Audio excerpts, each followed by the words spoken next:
me lembro ter sido contactada pelo meu amigo queridíssimo Leandro Ruschel, falando, olha, tá indo um pessoal aí, uns meninos aí do Rio Grande do Sul, meus amigos e tal, e eles querem entrevistar alguns políticos, algumas pessoas, e eu gostaria que eles te entrevistassem também, você pode recebê-los e tal. Falei, claro, e aí chegaram lá em Brasília, né, o Lucas Ferrugem e o Felipe Valerim, e tinha o Henrique Viana que ficou lá no Rio Grande do Sul, dando o suporte para eles. Certo. E aí eles chegaram ali com alguns nomes para entrevistar, uns 4 ou 5 ali que eles que eles tinham pensado em entrevistar, Jair Bolsonaro, alguns nomes. E queriam me entrevistar, e o Miguel Najib também, sobre Escola Sem Partido na época. E aí eu vivia lá dentro do Congresso, era uma ativista, né, que estava sempre ali no Congresso, e levei para eles entrevistar o Jair Bolsonaro, entrevistar o Eduardo, e fui apresentando outras pessoas para eles queriam entrevistar o Caiado. Certo. E aí eu fui fazendo as pontes. Sei que no final eles acabaram entrevistando umas 30 pessoas. Pois é. Foi muito bacana. Foi crescendo, mas tem muitas histórias de bastidores. Não, né? tem muita história, né? Então, por exemplo, uma delas que eu acho fantástico, eu tava indo aos Estados Unidos visitar o professor Olavo. E às vésperas da minha viagem, eu me lembro que eu vi o Lucas e o Felipe falando com o Henrique, né? E falando assim, pô, Henrique, aqueles R$200 ainda não caíram na conta. A gente tem um monte de entrevista para fazer, mas a gente não tem mais como ficar aqui, porque não dá para pagar hotel. Acabou o dinheiro. Pedindo R$200, né?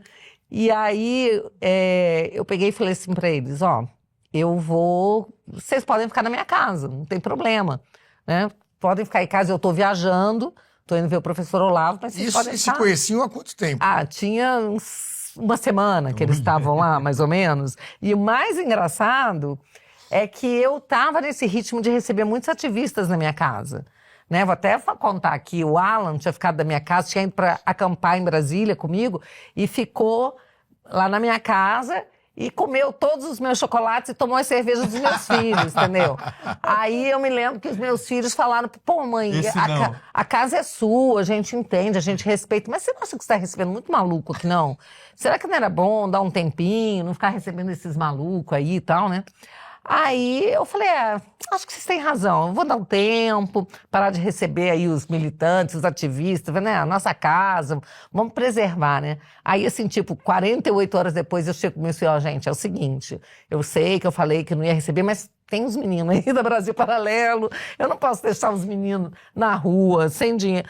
Aí o Samuel, meu filho, falou, não, mãe, mas eu apresentei, não, mas esses aí tudo bem, esses aí, né? Passou no filme. Esses aí. Falei, não vão tomar sua cerveja, pode deixar. E aí, até eu viajei e o Samuel ainda ficou fazendo sala para eles, ajudando. Essa parte que eu achei legal. A Bia tinha que viajar. Isso. E aí eles me contando, né, outro dia, no início, não. Aí ele ia viajar, o que a gente ia fazer? A gente não tinha dinheiro para ir pro hotel.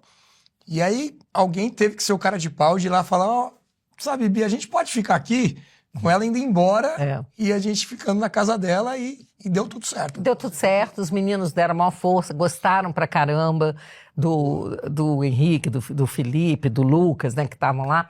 Foi tudo ótimo. A gente, sabe, foi aquela coisa assim de enxergar a seriedade do propósito deles, né?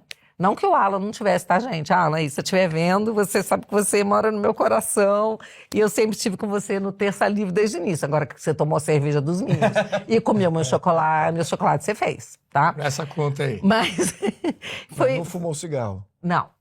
Fumava os dele, né? Sem parar. Mas assim, então foi tudo muito incrível. E teve uma história, só aproveitar aqui para contar essa história também, que começou a surgir, os meninos começaram a ficar, o Brasil Paralelo começou a crescer, bem no comecinho, e surgiu uma história de que eles eram de esquerda, porque ocupavam um escritório de um pessoal do PT no Rio Grande do Sul, foram investigar, né?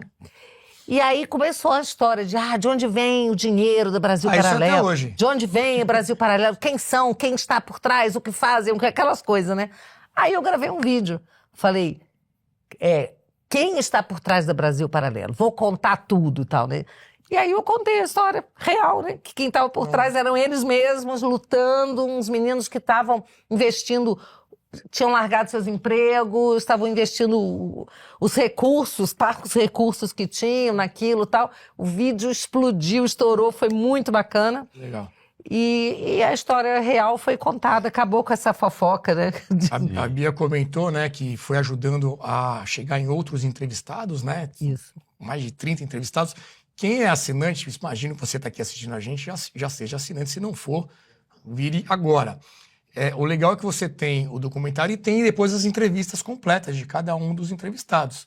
Então, geralmente você vai ver um corte ali de um outro, né, no documentário, e você tem depois um material completo de cada um. Eu estava dando uma olhada aqui nesses Mendonça Filho, né? que era o ministro da Educação na época. Uhum. Levei os meninos lá no Mendonça Filho, que eu tinha conhecido no Congresso. Foi muita gente. Eles tinham, sério, eles chegaram com uma listinha de uns 4, entrevistaram uns 30. Exato, que era o que muito tinha legal. de referência da direita em 2016. Né? Então, ó, o Jean Turco está aqui também, nosso amigo Adriano Jean Turco. Quem mais que eu posso falar que está aqui? O Jair Bolsonaro. O capitão Olavo... Ah, não, eu estava falando do Olavo de Carvalho, também está aqui nessa lista. Mas teve o capitão Olavo, que era até um discípulo do professor Olavo, mas ele era capitão especialista em segurança e ele contou muita coisa legal sobre segurança para ele. Se você ainda não explorou, aproveita, volte lá na primeira produção da BP e veja os detalhes, né? E pode explorar essas entrevistas também, que são muito boas. Tem aqui o Ruschel, que já foi citado. Quem mais? O Miguel Najib, falando sobre escola sem partido. E aí tem um pessoal que hoje a gente vai olhar e vai até achar engraçado. Sabe quem tá aqui, gente? Joyce Hasselman. Menino. Essa não época, fui eu que levei, não. Em 2016 era Abafa o caso, mas essa não fui eu que levei. É interessante também fazer essa escavação histórica aqui.